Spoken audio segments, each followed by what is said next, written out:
பூஞ்சோலை மாணவர்கள் அனைவருக்கும் வணக்கம்.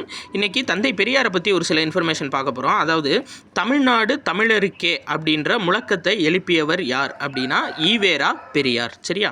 அடுத்து 1939ஆம் ஆண்டு திராவிட நாடு அப்படின்ற மாநாட்டை கூட்டி அதில் திராவிட நாடு அப்படின்ற கோரிக்கையை முன் வச்சிருப்பார். சரியா? இது ஏற்கனவே ஓல்டு கொஸ்டினில் கேட்டிருக்காங்க. திராவிட நாடு அப்படின்ற கோரிக்கையை முன்வைத்தவர் யாருன்னு சொல்லிட்டு நிறைய பேர் அறிஞர் அண்ணான்னு சொல்லிட்டு தப்பா அடிச்சுட்டு வந்தாங்க.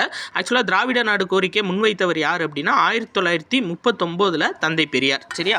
அடுத்து பாருங்க, 1944 சேலத்தில் நடைபெற்ற மாநாட்டில் நீதி கட்சியோட பெயரை திராவிடர் கழகம் அப்படின்னு சொல்லி பெயர் மாற்றம் செஞ்சிருப்பாரு.